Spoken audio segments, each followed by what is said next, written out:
I've got attending peaceful. Are you a school? Hi everyone, welcome to the Same Kit Different Day podcast. I'm Doug Mealy, your host, and I've got with me today a violence reduction specialist and lead for reducing restrictive practices, Abu Idris. Abu, how are you? I'm okay, Doug. How about yourself?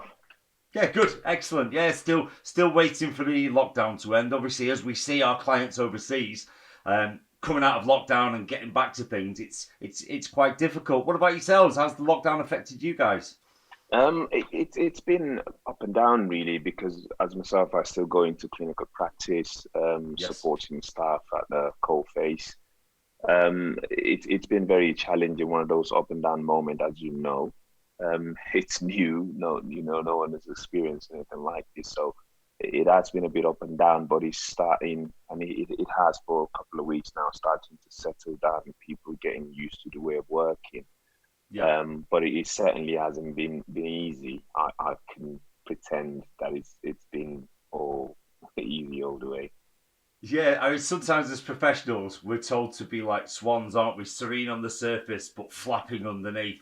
And Yes. it's nice to hear people saying, no, it has been a bit tough. Now, I know a bit about you. I've met you at Entmore. I've seen your brilliant presentations you've done there and a couple of the other events I've come from. For our Thank you. listeners, if you could tell us a little bit about, well, first of all, what about the job role you're doing now and what kind of things that covers? I mean, at the moment, I am doing, I mean, as you said, I'm a violence reduction specialist and reducing restrictive practice lead, which I have been doing for quite some time now. It is the same job role I am doing for an NHS trust at the moment, where I Yeah, take a lead and overview on reducing violence across the trust and supporting staff in implementing measures that would yeah, reduce violence and aggression effectively. And my take on it and my angle on this is if you reduce the things that causes restrictive interventions or aka restraint, then you yes. stand a very high chance on actually reducing the interventions itself. And it can be restraint, can't it? But obviously within restrict, because some of our listeners might not be from our backgrounds. We can talk about restraint, but what other restrictive practices exist apart from the action of hands on? I mean, as Doug, people use the word restrictive practice and restrictive intervention interchangeably, but Yes. when you talk about restrictive practice, there's a whole variety of it out there. It ranges from, for example, I'm going to stick to my sector, which is Yeah. mental health, for example. It ranges from preventing a person from going out for example, bringing a person into hospital and making them stay in hospital to receive treatment, Yes. or allowing them to come into hospital, voluntarily and stay in hospital to receive treatment, or in fact, receive treatment whilst in the community. So those are an example of restrictive practices, or if you like, interventions, as you like to call it, within the hospital, for example, where somebody has been admitted. There is a lot of practices or interventions that I can list, and the list can be endless. It Yeah. can range from, for example, putting someone on enhanced observation where they're constantly watched by a person. Some people Yes. Yeah. call it suicide watch if you're talking about prison terms, for example. Yeah. Or So where bed you watch, I've heard. or Bed bed watch. watch, yes, or Yes. Yeah. bed watch. So it can range from that. It can range from actually, helping a person make their own cup of tea where in fact they can make it. And I'm not justifying the interventions here. I'm just giving you an example of what Yes. those interventions can or practices can range to, And I've in our seen sector. that if you take away or ban one restrictive practice, it can actually cause a massive increase in others. That's again, I say to people, that's always been the evidence. The evidence has always been there. If you look at the work of Nijman, the work Yes. of Duxbury, the work of Brody, the evidence has always been there telling us that if you try to stop a person from doing one thing, the chances is they're going to try and do something else, and you're going to try and impose further restriction or further try to stop them to do that. So it leads to one to another. Um, Yes. So you're right in saying that. It would always spiral and cause something else. Yeah, and that's the danger for me. I mean, we've looked at some statistics before. It was a European country I was looking at, and they had some very low levels of seclusion, very low levels of restraint. And I was looking at this thinking, this is great. They must be doing something. But they were using lots of medication. So, were they reducing restrictive practices? No, they were just using one restrictive practice excessively to bring down statistics. And I think sometimes that can be missed. And I mean, as you know, we supply soft and mechanical restraints, and some people can be against those. But I actually find that the services that use them, they reduce restrictive practices, whereas the services that say we will never consider them, they don't really know what restrictions they could lift possibly or reduce by actually implementing something. Is that something you'd agree with? Yes, I mean, yes, I would agree with you in terms of, if you do, try and completely go against a certain type of intervention. I'll take Yeah. your example here, a soft restraint Yes. method, for example, mechanical restraint, which is what you're talking about, but this is a soft Yes. restraint belt, ERBs. If you completely go against one form of restriction, chances are you will see an increase in another one. And again, the evidence is out there, going from what used to happen in terms of a particular method of restraint, which used to be high um, Yes. in the country. And there's a massive, massive campaign that's going on around reducing that particular method of restraint. In fact, we've seen the opposite. What we've seen is another method of restraint, for example, supine, is starting Yes. to crop up. That's right. As a matter of fact, and you are right in saying that if people, say we're not going to use physical restraint, we're not going to seclude a person, for example, Yeah. as an outright ban, what you will find is they're likely going to use a lot of medication in terms of, Yes. restraining that person. But because a lot of people don't actually view medication as a form of restraint, No. what you would see is that that person gets a lot of medication into their system. And I'm not a doctor here, I'm not pretending to be, but I'm just going with, common sense.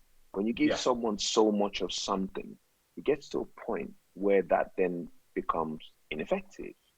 Yeah. They become Um, immune to it in a way. Yeah. yes. So you're right in saying that. It is very, and it's anecdotal for me. I'm sure for you, you've got your evidence to support that. It is likely that if you go to a service where you say we've got this type of restraint belt, and I have had experience in your product, and then we're probably Yes. going to talk about it later. I don't know. If you go to a person where you say to them, I've got this product for you, it might help you, and they say to you, no, doc, go away. We don't use that because it's barbaric or whatsoever. Yeah, that happens. I have to get used to that. What you're likely to find is if you look deep into that person's or that organization's systems of working, you're Yeah. likely to find that they either use so much of physical intervention, which has its own impact as we can see, or Yes. use a lot of medication, or in fact use a lot of seclusion or long-term segregation, um, which all of them carries risk. And I think, which is one thing I've listened to your presentations, and which is one thing I've liked about your presentation. It's about saying that we're not asking you to use this forever. We're asking you to consider it as part of a Yes. toolbox, Yeah. because it might be um, the least restrictive option for somebody or a particular situation. And Yes. in some situation, it might actually be the safest. It's not Yeah. pleasant. We're not promoting the use of restraints if we don't have to use it. Yeah. Where we have to use it, we've got to put everything into consideration as per what is best for the individual, what's actually safe for them and for the people, i.e., staff, who are Yeah. implementing those interventions also. So, yes, I level with you on that point, yes. Good, and that's important. Staff safety and patient safety are paramount. I mean, without the staff being safe, the patients can't be safe. So I really take that on board. So yeah, if you don't mind, let's talk about we worked together at one of your previous services, and I came in and had a chat around the belts. So if you let me know what your thoughts were on implementing it, and if you've got any stories about how it was used, that'd be great. So, I mean, I wasn't first-hand involved or directly involved with that particular case, but I was involved as a specialist in the form of advisory That's right. Yeah. constantly with how it was used and how you came in and trained staff and introduced that system. Yeah. So that particular case was a very unique individual who was involved in self-injurious behavior Yes. constantly. And the only way that staff could keep that person safe is either A, constantly put them on physical restraint, which you and I know carries a lot of risk to both staff and the person, and Yeah. practically it would not be safe. And Or tell us B, what that looks like, Abu. Sorry to interrupt. Tell us what that looks like. So it's restraint. How many people would be involved with the restraint where somebody was continually self-harming? it can take up to a minimum of two-person or up to five-person. And you got to Yes. remember, because this is going to be a continuous thing, i.e., intermittently for about, say, for example, if this person was acutely unwell on a day or presenting really, really challenging on a day or very distressed, Yeah. they may go on for 4 hours, 5 hours Yeah. That's a intermittently. long time. So what it will take is, although I've said two, three to five-person, of course you would need to substitute those member of staff and get someone to relieve them.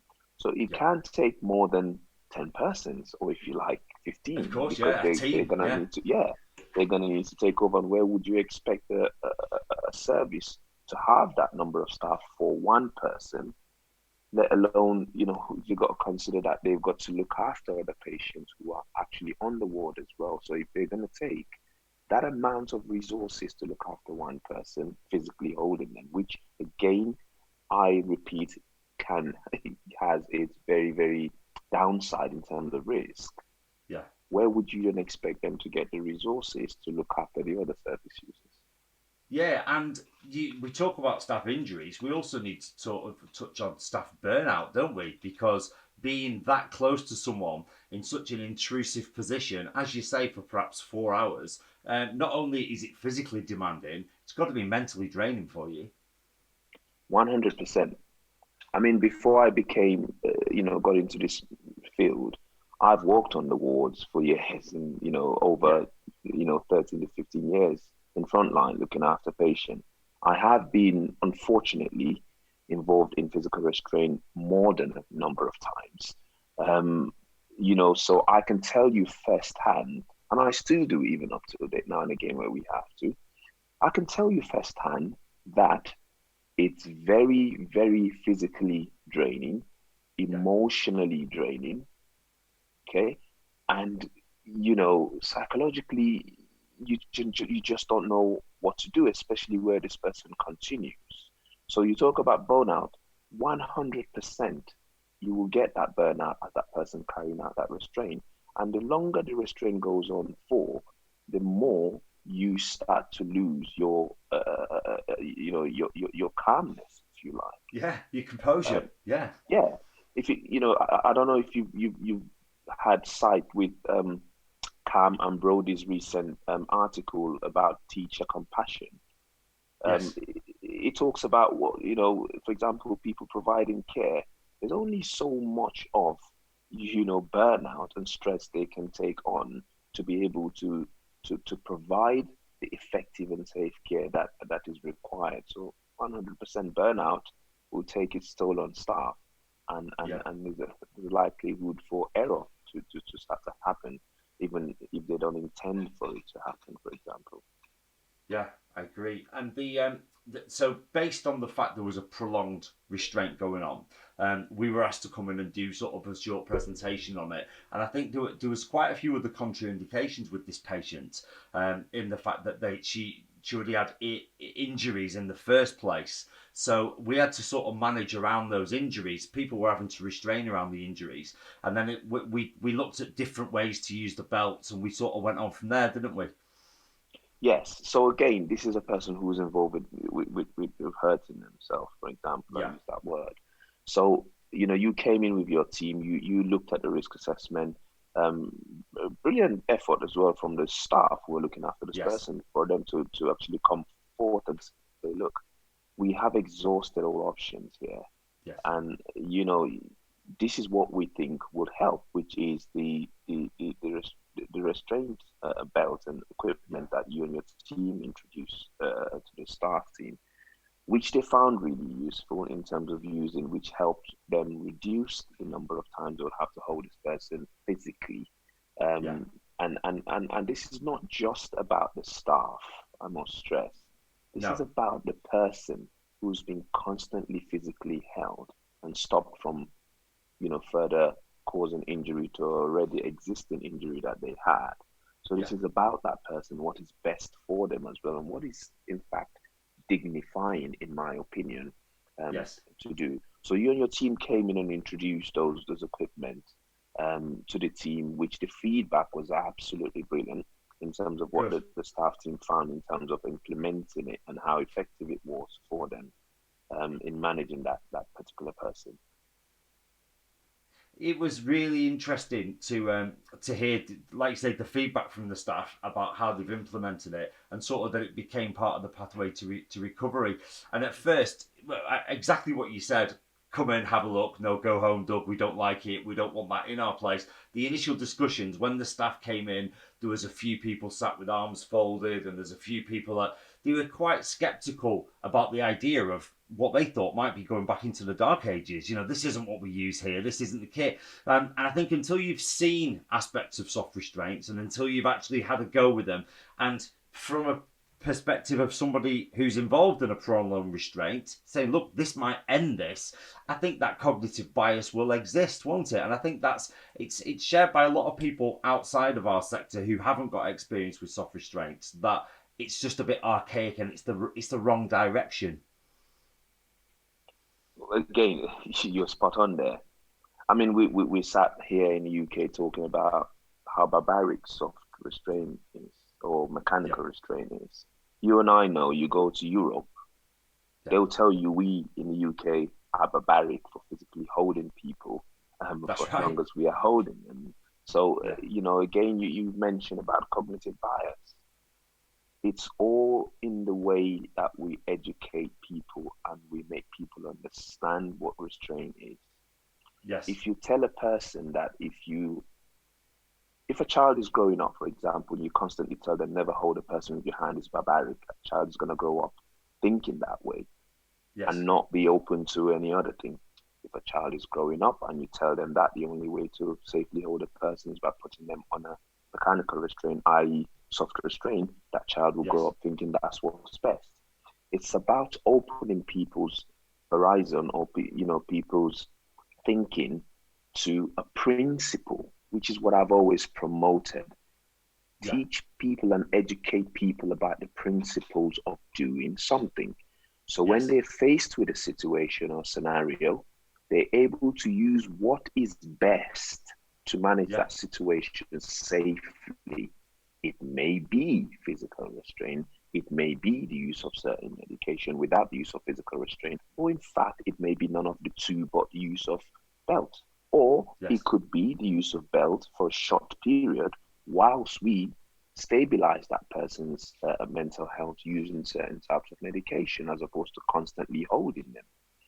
So you're right. If we introduce that cognitive bias into people's head, that's what people would know. And in fact, that's probably why you had some of the staff coming, arms folded, looking at, and then after you then explained what the kit was about and they yeah, saw it and they understood it, it changed their perception of it because now they now understood a different way and the purpose and the principles around why a yeah. restraint equipment might be beneficial and much safer for all, not just the patient or the staff. Yeah, because there's damaging effects to. We all talk about the danger of restraint, and it's never been more current right now. And we're all fearful of items of equipment like handcuffs and things like that. But I mean, the damaging effects of seclusion and the damaging effects of medication. You must have seen that in the past. Again, you know, we can talk about this all day in terms of the effect of medication and seclusion. If I take medication as an example, um, we know that the effect of medication it's it's long lasting. For example, Yeah. you could talk about medication which has a side effect of respiratory depression, for example, affecting Yes. people's respiratory system. You can talk about medication that has a side effect of actually making someone behave in a way that seems abnormal. For example, Hmm. people will start to become anxious, people will start to present as aggressive in itself. And Yes. then we would then try to manage that behavior. But in fact, some medications, as I said, I'm not a doctor, but from what I have read in terms of evidence, some medications actually make people behave aggressively. It makes people hallucinate, or become deluded, for example, which are, or even in fact, depressed as a side effect. Yeah. You know, um, on a long term, for some male people, for patients who you would speak to in a long term, they will tell you it has an effect on them in terms of how they function as a man, for example. So Yes. those effects that it has on a person's health physically, those will manifest in a different way because that person then becomes a lot more angry when you ask them to take medication because they Yeah. know what effect it has in their system. And in then doing so, we would then try to manage those behaviors that we consider to be Yes. aggressive and violent, whereas the fact is the effect of medication. So it And with becomes a seclusion, vicious cycle. it becomes a vicious circle, as you said. And with seclusion, it's the long old saying about how much impact it has on people's psychological well-being. A person who's been secluded, do they come out feeling happy or excited or feel good about the staff who's put them in seclusion? The answer is no. They come out feeling anger towards those member of staff. There's a feel of being powerless in terms of being put in seclusion, and there's a feeling of being humiliated. If you ask me, if I was Yeah. put in a room and locked in a room, irrespective of what my illness is, I would feel very, dehumanized, if you like. Yes. Yeah. Very, you know, uh, I'll feel abused to start with. Yes. I will feel like people have taken advantage of me. That's how I would feel. Yes. Forget the reasons why people must have done it. So, seclusion itself has that. And it has, the evidence is out there, it has a far reaching and long effect of trauma and re traumatization also for people that we're looking after. So, as you said, none of these restrictive interventions or methods of managing a behavior has it's completely perfect or good. They all come with a negative impact, massively. So, in terms of medication, if we can do without giving someone medication in terms of using it to manage Yeah. an acute behavior or aggression or violence, then that's the angle we should take because it has a far-reaching and long, um, lasting negative impact. Yes. But then again, the debate is out where you probably would get medical clinicians tell you the opposite, in Yes. terms of their belief. I think we're all experiencing a certain element. I had Bethany's dad on the podcast the other day, Okay. whose daughter's been in treatment for a while, and we were talking about the sort of subtle irony that some of the people that are contained and kept against their will, they're kind of used to this, and whereas we have so much freedom, it's really hit some of us. Now, just take on board what you said about being contained in a room. I've done different jobs in the past. I've worked in security, I've worked in close protection, and I've been arrested and detained. I'll be quite honest about it. I've never been charged with anything, but I've had to be arrested and detained whilst I faced questioning. Even though I knew I was not guilty, I had to be put in a cell, and I had to wait for a solicitor to come, and then I had to sit and answer questions. And that whole thing, it affected me. So I mean, pathetic for me to say because so many people have been through so many worse things. But for me, I was always brought up with that connotation of if you're handcuffed, if you're put in a prison cell, you must be a criminal. And that's just one. That's like one or two incidents I can conjure up from my mind. So I really do see that. And imagine if you've not committed a crime, you're just unwell, and then you're locked up. That must affect you, mustn't it? Again, 100%. Because I'll give you an example. Not so long ago, I was speaking to a pair worker who, used to be in services and now works as a support worker. And I've spoken to a few others in the past similar to him. One of the things that happened to him was he brought himself to hospital when he started feeling unwell about 10 years ago. Yes. Because he felt, he needed to be looked after and needed to be helped.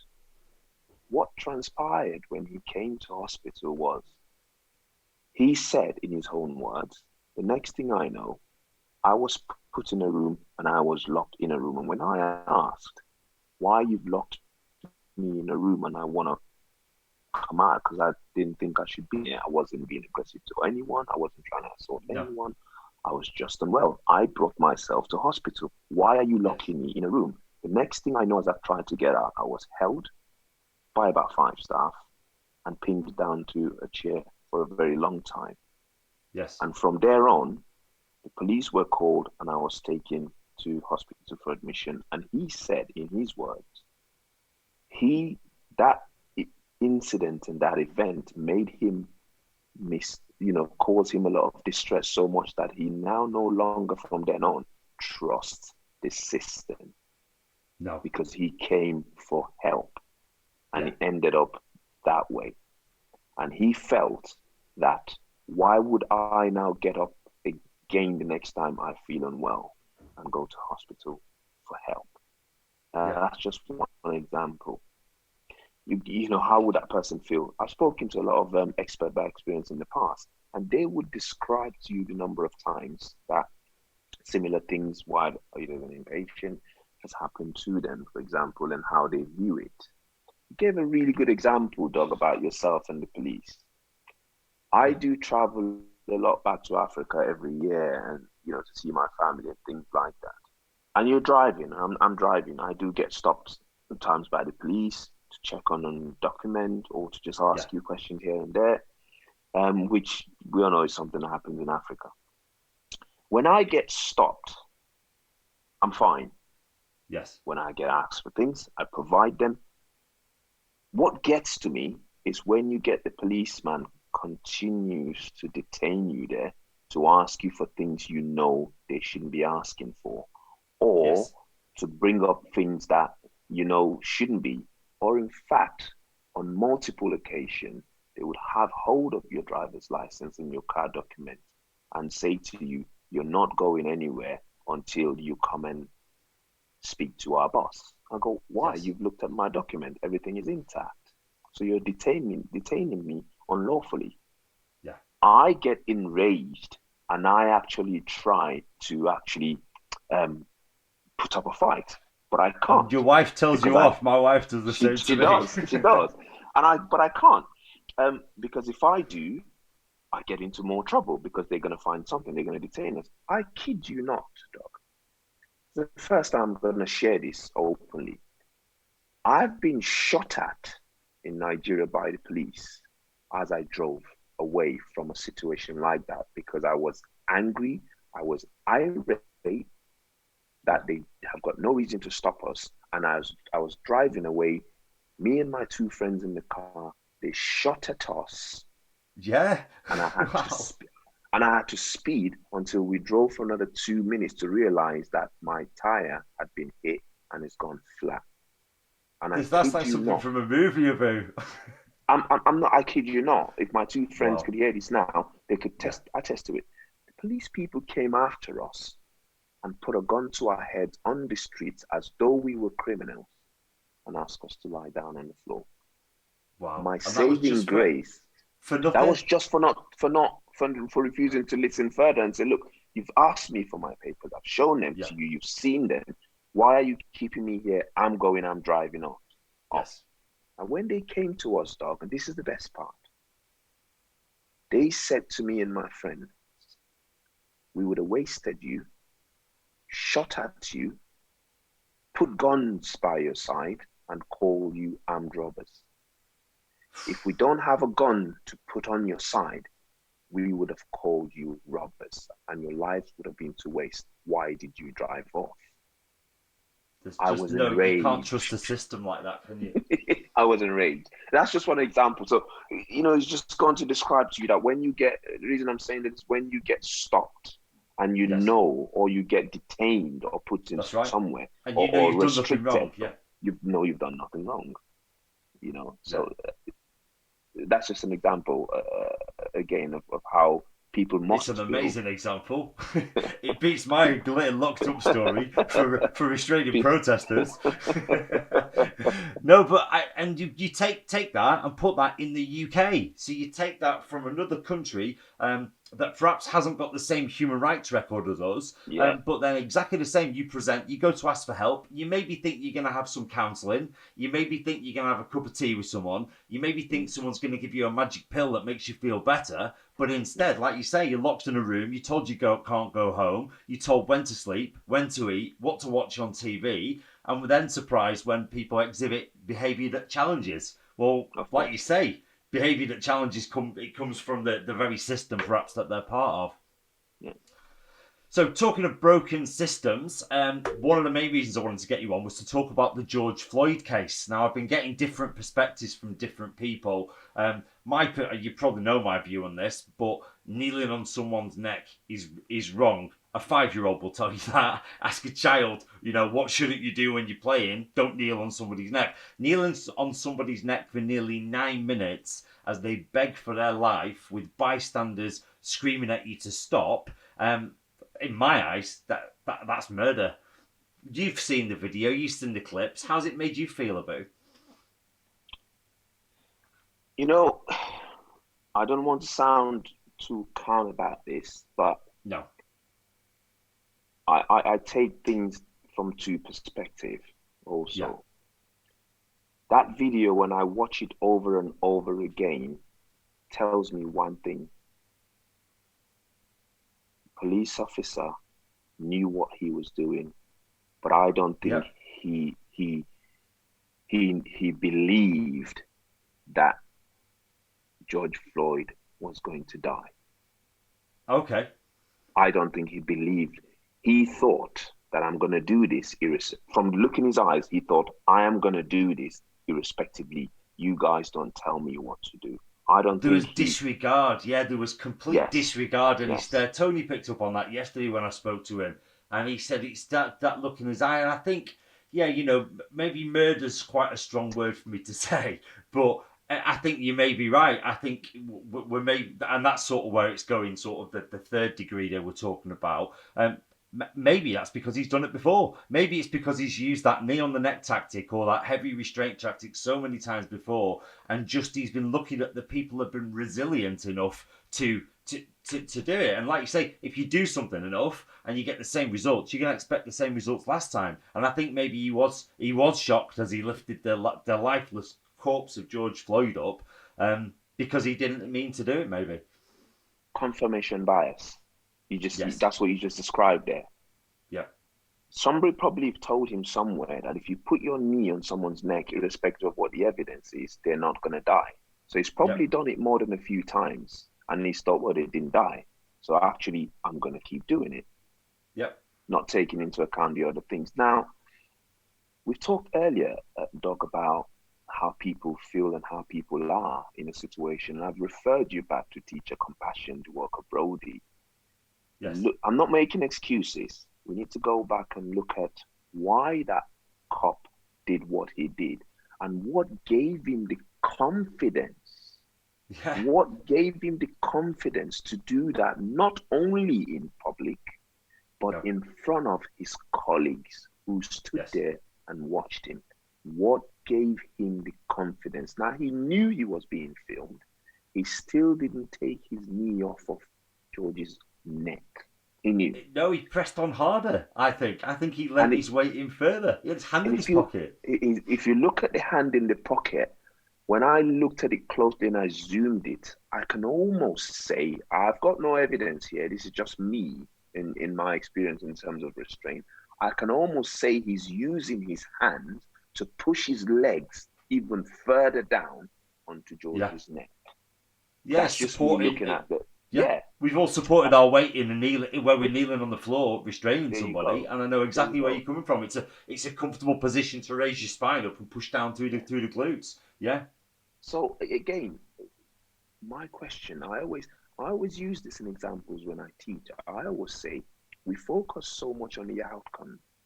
That's probably why we're not reducing the use of restrictive interventions across the country. We focus so much, in the media focus so much on the outcome, which is good, Yeah. especially where somebody's lost their life. But why did the person and the people, why did the policeman and the four other people or five who stood there and watched him, what gave them the confidence to do that and not question it? And what gave the policeman the confidence to do what he did? It's because they've been doing it. No one has been questioning them. No one has been Yeah. challenging them. And it's been ongoing, and it's still ongoing till date, a dog. You look at the Yeah. police restraint. I'll tell you something, Doc. The attention and the focus around reducing restrictive practice and reducing prone restraint in healthcare Yes. is a lot more than it is in the police force. But if you look at the depth in restraint, it's much more in the police force than it is in healthcare. And you wonder, why is there more focus in healthcare than there is in the police force? So that's where the deaths are happening more. And I Yes. will tell you again, and I've been a big advocate of this, we are focusing too much on a particular method. It is Yeah. not, this is the same thing that's come out here. That George didn't die because he was restrained in prone position.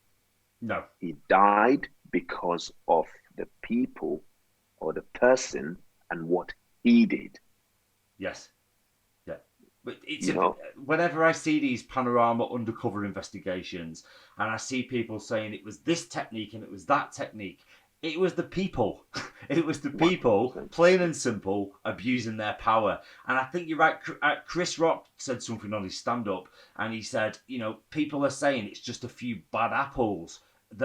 These police officers that are killing people, they're just a few bad apples. And he said, I've had a bad apple. It's maybe a bit tart, but it never choked me out. Mm. And it's not. You can't be sort of a bad apple in a sector where it's good.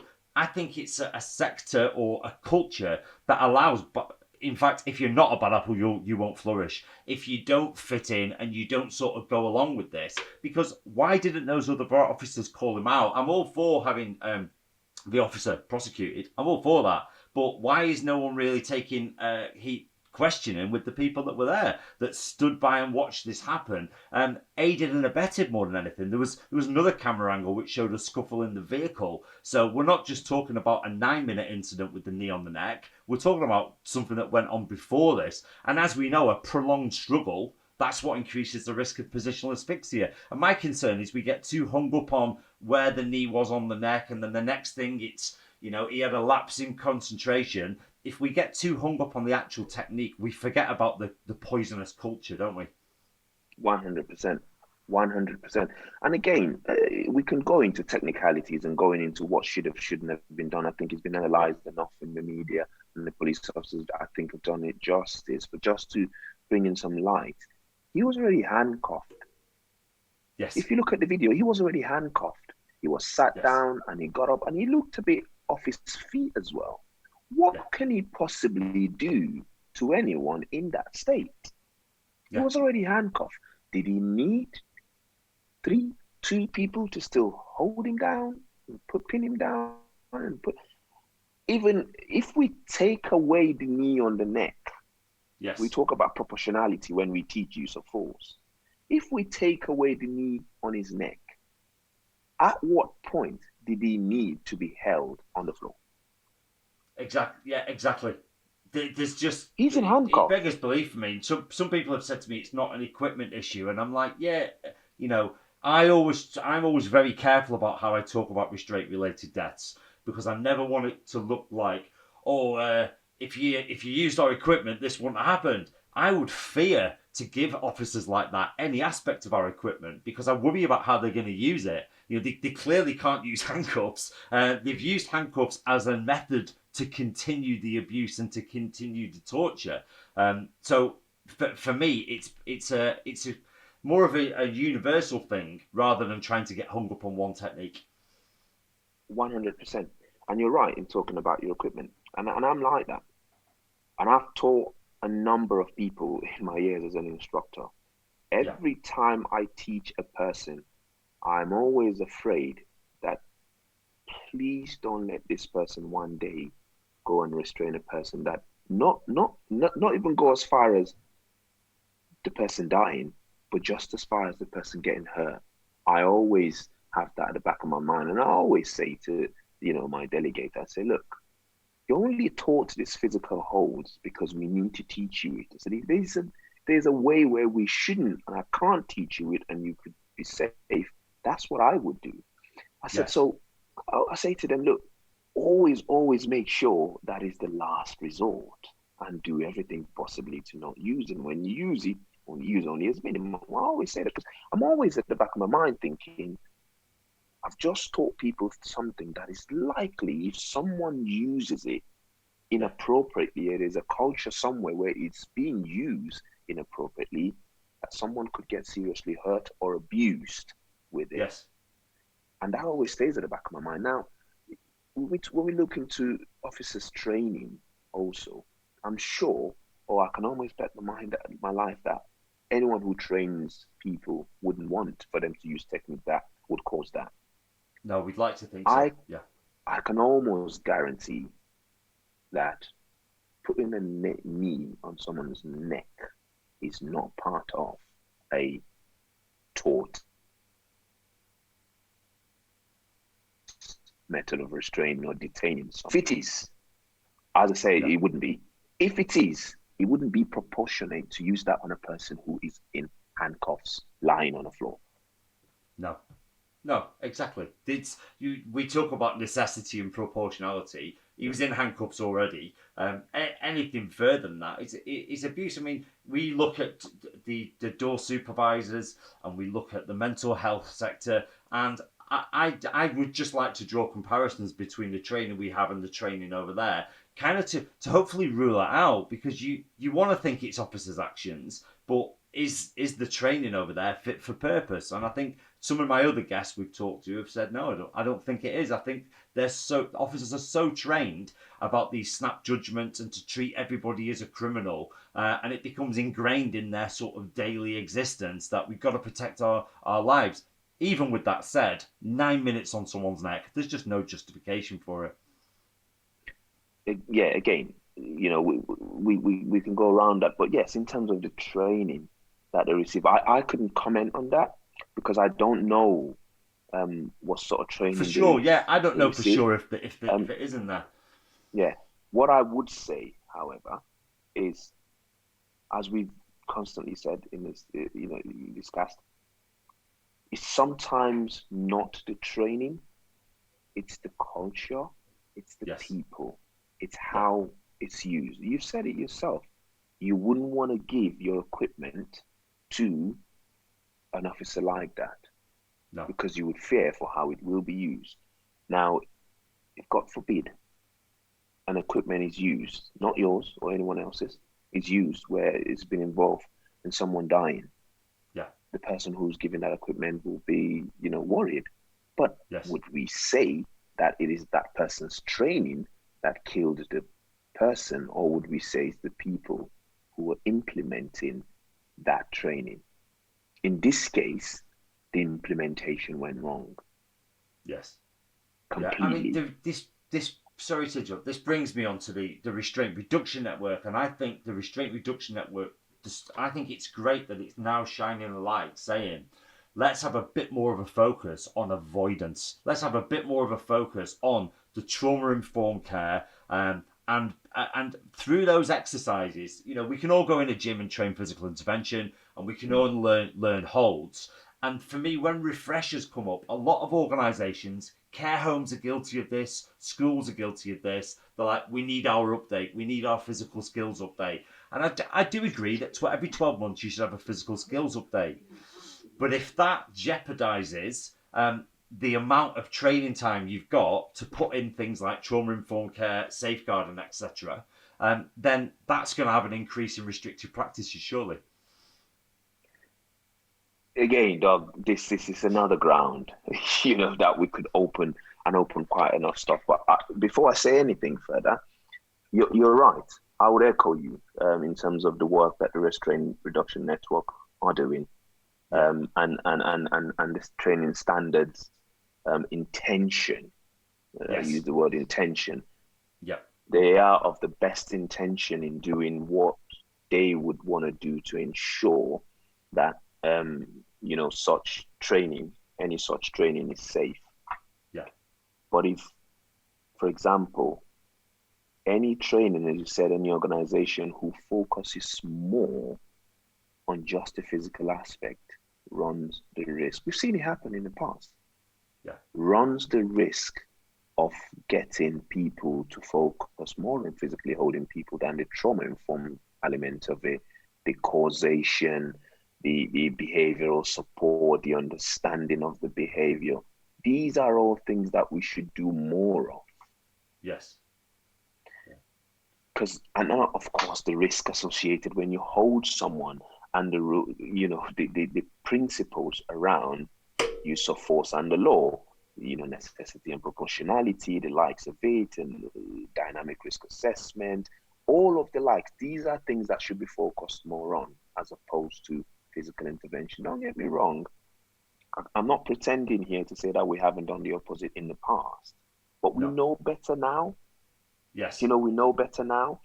And to bring to the mix also, and this is just another case in point with the George situation, we shouldn't be focusing on a particular method of restraint in any standard. And I repeat, I have a lot of respect for what the Restraint Reduction Network has done and still doing, and I support their principles Yeah. in The terms of cause. what they're Yeah. trying to promote and the cause that they're trying to promote. I fully support that, and I'm signed up to the Restraint Reduction Network to reduce restraint because that's my goal and my passion. Yeah. But I say, as a country, we've focused enough on a particular method of restraint. We need to start moving away from that. We need to start focusing more on causations, focusing more on understanding behaviors, focusing more on dynamic risk assessment. There's a lot of things we can focus on more and get people to reduce the use of physical restraint. When they have to use it, they Yeah. use it at the Don't minimum. ban it. We don't need to call to ban it. We've had the discussion of prone versus supine. And there's doctors there. Tony can medically review techniques. So I think the time for arguing about techniques is, let's set that Gone. aside and It's let's gone. focus on the reduction. 100%. It's gone. The more we've been, clamoring about banning it, what was the evidence in terms of the statistics? Recently, recently 2 years ago, it's gone up. It went higher. You Yes. know, and what happened to supine? Supine became more. What Yeah. happened to reporting? People stopped reporting, and even up till date, people don't report prone. That's even a That's lot right. more dangerous. The Yes. evidence is out there. Bleakman, Parks, there's a number of research out there. There's a comparative research I read the other time. Faisal, Eric, they've done a lot of work Yeah. around the effects of these methods of restraint. Let's stop it. Otherwise, the focus of people go more towards that as opposed to what we should be doing, which is preventing the use of it and educating people around how to prevent behaviors that cause the use of restraint in the first place. Abu, it's been brilliant to have you on. I'm very conscious of time because I know that you've got to get yourself back to work. So I'm sure we'll catch up again soon, buddy. And thanks for your personal stories. Appreciate it. All the best, buddy. Thank you, Doug.